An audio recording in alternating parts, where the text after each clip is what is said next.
What's approaching the supreme moment? Reality striking closer than it seems, don't it? Go ahead. What's good?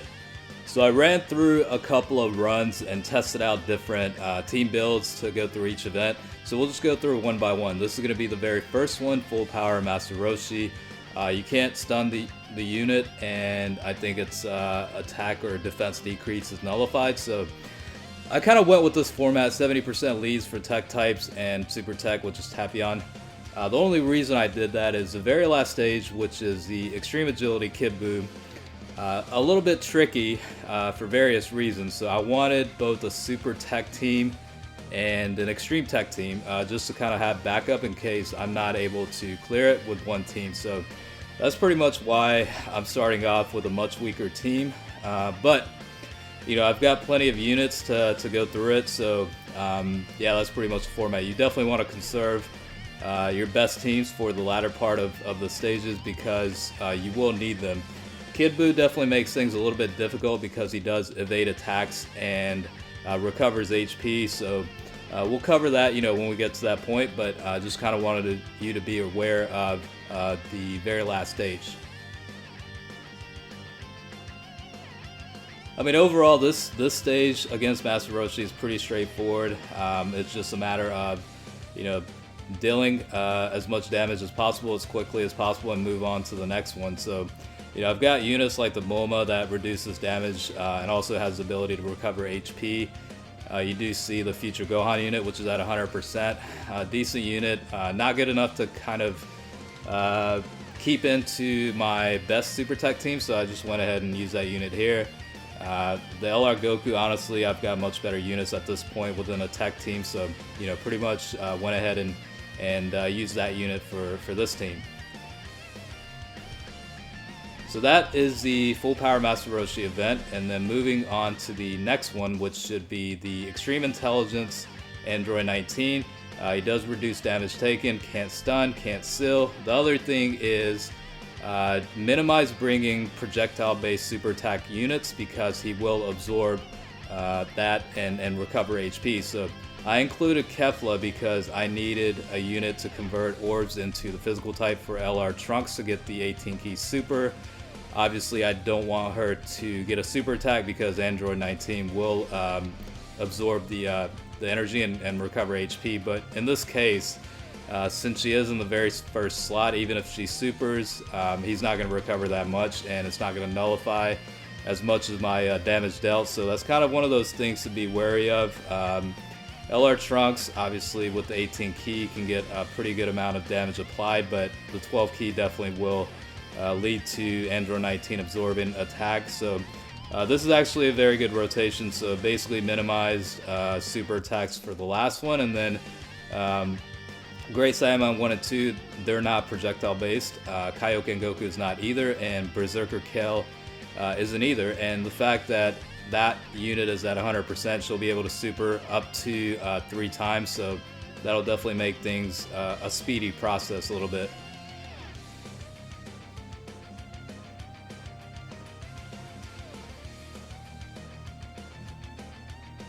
So as long as you don't bring in units that are projectile based, you should be okay. It's not overly difficult as long as you keep that in mind.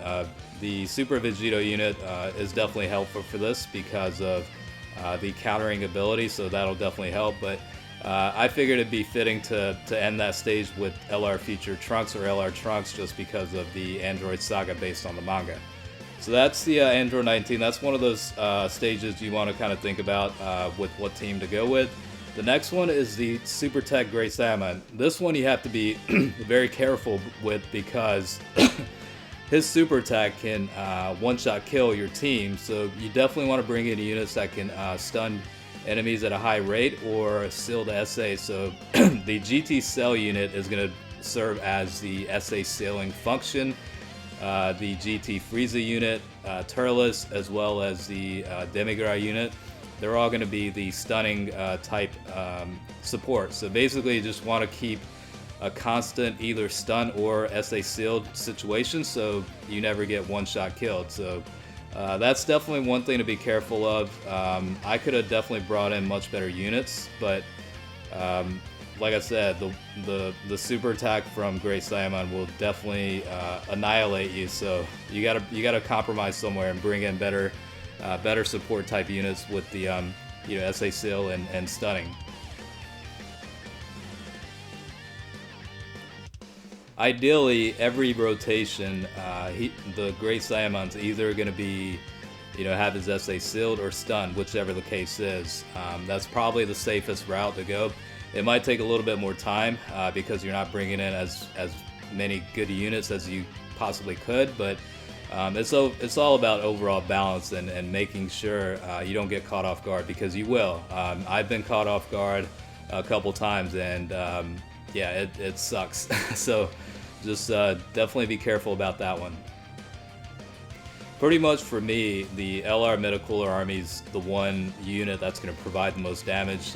The Hellfighter 17 is at 90%, so you can definitely deal a pretty decent amount of damage. But other than that, everybody else is basically just to mitigate damage and make sure Great Saiyaman is nullified in terms of attacking. That's pretty much the strategy for this one, and I would definitely recommend at least bring in 2 units. I brought in more than that. I think I brought in a total of about 4 units that either had stun or seal SA, just to be on the safe side. So it's up to you how you want to go about it, but just keep in mind he will one-shot kill you if he supers. So in this situation, he's neither SA sealed or stunned, so could potentially be one-shotted with the very first attack, but fortunately that didn't happen. Went ahead and sealed the SA at the very least, and then pretty much cruising after this point.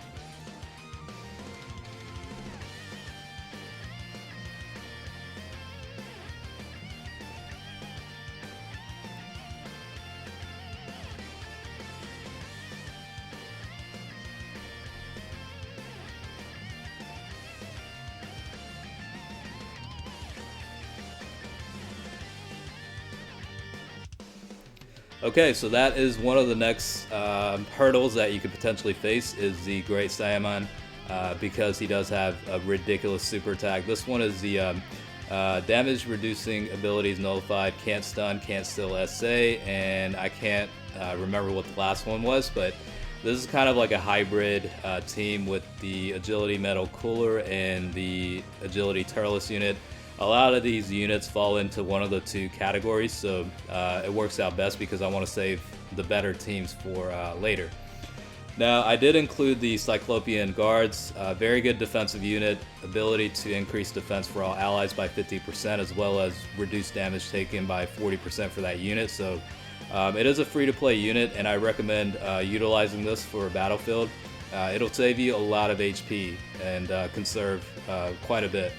So other than that, I mean, it's pretty much straightforward. You just want to go in and hammer the guys as quickly as possible. The Great Ape Turles is 100%, so provides a lot of damage. The Turles unit is at 79% or 69%. The Bojack unit is at 90%, so this rotation, a lot of heavy hitters, and yeah, it's definitely going to provide a lot of damage against the enemy. And by the way, I did speed up the video a little bit just to not drag it out, up to like 30 minutes. So you might notice that it's a little bit speedy, but it kind of, I don't know, intensifies the video a little bit maybe. And Agility Metal Cooler is a great unit. The more attacks that he receives, the stronger he gets. So with this kind of situation, he's definitely going to shine. So that one is pretty straightforward, not too much of a struggle there. And then the boss battle will be the Extreme Physical Type Cooler unit. Damage reduction nullified, no stun, no seal, attack and defense cannot be decreased. So pretty much for this season of Battlefield, you only need one strength team. So I just went with the super strength with a lot of defensive units as well as heavy hitters. So it provides an overall balance between offense and defense. The Ultimate Gohan unit does provide a defensive boost for the allies. He can defend pretty decent. Jiren's a very good defensive unit, but also a powerhouse. And then the LR Spirit Bomb Goku can hit for a very good amount, as well as defend pretty well, and also recovers HP based on ki collected. So Definitely a good team overall. I think Jiren is at 90%. Obviously, LR Goku is at 100%. Ultimate Gohan doesn't have any dupes. So LR Vegeta Blue, and then Super Saiyan 4 Goku, as well as the EZA Super Saiyan Goku units are in the rotation. All these guys can defend pretty well. The EZA Super Saiyan Goku is also very good for Battlefield, Super Battle Road type settings. Definitely has the ability to excuse me, defend pretty well. So he also does provide a decent enough option for providing damage dealt too. So that one's not too bad. It's pretty straightforward. You just got to hammer the guy as quickly as possible, and then we'll move on to level 3 when things get a little bit interesting. So we'll start off with hit. I kind of just sped up really fast, but you can't reduce damage. He does nullify evasion for your teammates or your team. What else was it? I guess I'll have to see when this thing plays. So you can't seal the SA either. You can't stun the enemy either. So a little bit tricky because even though you have levels toward dodge or built-in passives for evasion, that pretty much gets nullified because he cancels that out. Makes sense because he is a quick motherfucker, you know what I mean? So I guess they kind of stayed true to the series a little bit, but Piccolo is definitely the defensive MVP here. The LR Goku unit provides an attack and defense increase of 30% for super types. Even though he has a built-in passive to evade attacks, it's nullified because of the stage we're on. So more or less, he's meant to be a support type unit for here. And then LR Vegito is going to be the defensive unit as well as the offensive powerhouse. LR Gohan. Gogeta is also very good. So yeah, that's pretty much it. Besides the fact that you need some pretty good defensive units on here because hit can hit for a pretty good amount. I think other than that, you don't really have to worry too much about it. Just a matter of attacking as much as possible and really get that HP down before he has an opportunity to really strike. So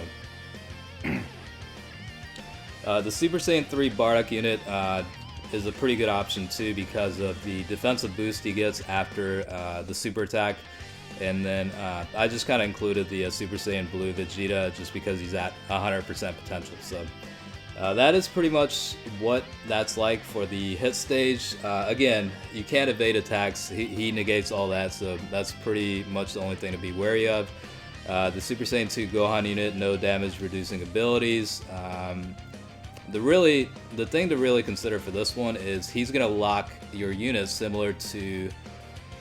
No, it wasn't similar to Goku Black. Goku Black sealed certain units that stay, but he's going to lock your position for certain cards. So you can see LR Featured Trunks is locked in that third slot, but honestly, I probably would have done with this format anyway. Super Vegito's great here because he will counter and hit for a pretty good amount. Super Saiyan 4 Vegeta has got the ability to counter super attacks, so can definitely be helpful. And then Future Trunks is it's a free-to-play LR, so it's easy to get to 100%. So I think it's a good unit option to include for this team.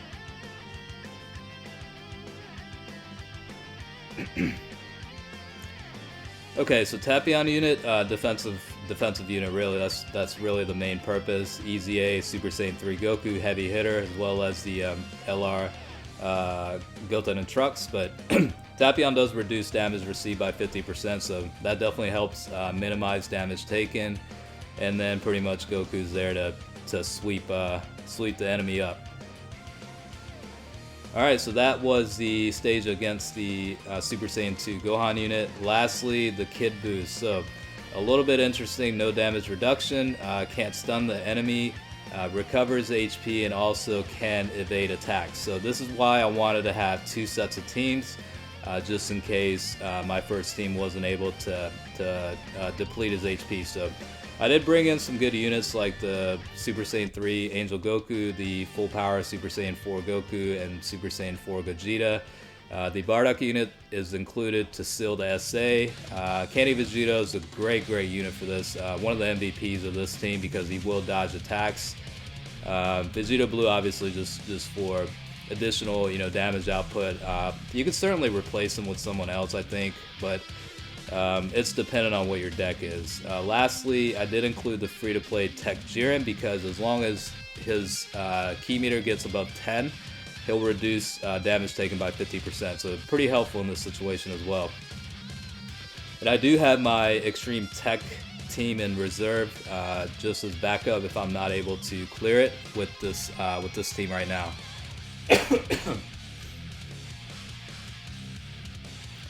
So a lot of attacks coming at the very first slot, so it's a no-brainer to put Candy Vegito there, and then we've got 2 attacks, or I guess 1 attack technically at the last slot, so the Jiren unit can definitely be there.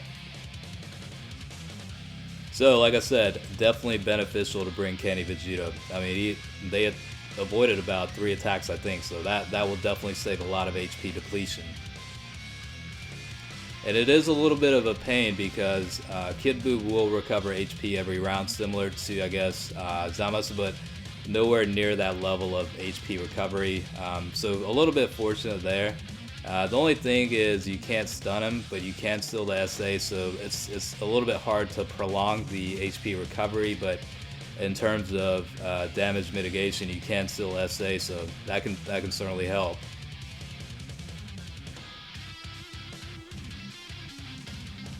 So right here, this was definitely a mistake of placing Super Saiyan 4 Gogeta at the very last slot. I think it would have been better to place the Angel Goku, but we'll see how much damage we can lower or HP we can lower prior to the team HP going down, because it will. There's not enough HP levels left. So as long as the Super Saiyan 4 Goku unit gets a super, I think it'll help the next team. But again, Kid Buu avoided that attack, so that's one of the things to be wary of with this particular stage. Alright, so like I said, sometimes it can be a little bit tricky, so this is why you want to have a second set for the tech team. So I have a pretty good Extreme Tech team I kept in reserve, so we're going to go ahead and use this unit. I did include the free-to-play Metal Cooler unit just because of the, the unit's at 100% potential, and it's a pretty decent option, so might as well include it. So you've got the Transforming Frieza as lead, and then the sub-leader is Goku Black, so 120% and then 90% for the stat boost, so pretty good option. And then Golden Frieza can tank very well. Honestly, I probably could have started with this team and potentially cleared it without having to use 2 different teams, but it's more or less, this is just kind of trying things out a little bit. I haven't really optimized my team settings for each battle, so I'll probably do like another one at some point, just get a clean run and all that. But in terms of this video, just kind of testing the event out, basically. So the EZA Perfect Cell, they're pretty good option. Offense and defense will increase based on the amount of ki collected. So again, he can defend very well. He still took a pretty decent amount of damage there. So 75,000. And the Metal Cooler unit is pretty good. You saw 700,000 in damage dealt, even though it got negated with the HP recovery, but certainly a decent option. He does have the passive to decrease attacked enemies' attack by 20%, but I believe this Kid Buu is immune to attack and defense reduction, so that probably isn't really helpful, but it's a good unit overall. So a little bit more left. Let's see what happens. Can he finish the deal here? Just a little bit left over, unfortunately, but it is what it is. We'll just go with the one last attack and finish the deal.